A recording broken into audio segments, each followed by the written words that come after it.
Perform कर रहे हैं क्रिएट और डिलीट का। इसमें हम एक बनाएंगे फॉर्म, इसमें हम डेटा एंटर करेंगे और इस डेटा को रीड करेंगे डेटाबेस से, और फिर दोबारा अगर उसी डेटा को डिलीट करेंगे अगर हम डिलीट करना चाहते हैं तो सबसे पहले हमने ये एक फॉर्म बनाया। उस फॉर्म में 3 इनपुट दिए हैं। एक इनपुट यूज़र देंगे, जहाँ यूज़र अपना नेम एंटर करेगा, फिर यूज़र पासवर्ड, और फिर जो वैल्यू सबमिट करेगा वो, इसमें हमने वैल्यू दिया रजिस्टर वैल्यू, ठीक है।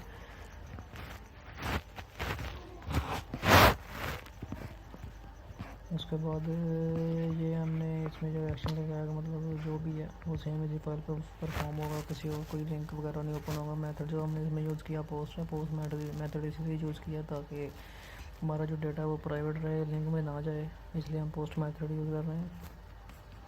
उसके बाद हमने ये अपना बैकएंड का कोड शुरू कर दिया।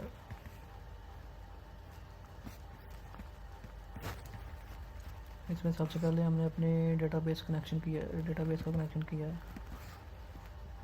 जैसे मेरे डेटाबेस का नाम इधर ऐप डेव कनेक्शन है, और ये मैंने इसका नेम रख दिया ऐप डेव कनेक्शन, और पासवर्ड इसका एम्प्टी है, बाय डिफ़ॉल्ट जो लोकल होता है उसका एम्प्टी होता है, और यूज़र नेम, ये 2 वेरिएबल हैं जो हमने इधर ऊपर दिए थे जब फॉर्म बनाया था। इनमें ये नेम हमने जो सबमिट किया था ना, यूज़र नेम और यूज़र पासवर्ड, ये सेम वही हमने इधर भी साइन करना है जब इधर PHP में कोई वेरिएबल बनाएंगे या किसी चीज़ को एक्सेस करेंगे। तो उसके बाद हमने देखा, अगर एक कंडीशन लगाई है, अगर तो यूज़र फील्ड और यूज़र पासवर्ड एम्प्टी है तो ये एल्स स्टेटमेंट रन कर देगा।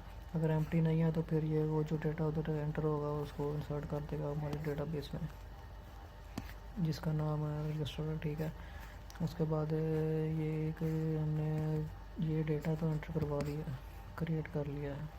उसके बाद हमने एक बनाया डिलीट करने के लिए, कि अगर कोई यूज़र अपना डेटा डिलीट भी करना चाहता है तो डिलीट कर सकता है। उसके लिए हमने एक वेरिएबल बनाया जिसका नाम डिलीट ID है, और जो डेटा उसने लिया उसको रिक्वेस्ट की है डेल ID से, इफ़ ये कंडीशन लगाई है, अगर तो मतलब डिलीट ID एम्प्टी होगी ये क्वेरी रन नहीं होगी, अगर एम्प्टी ना होगी तो फिर ये क्वेरी रन हो जाएगी।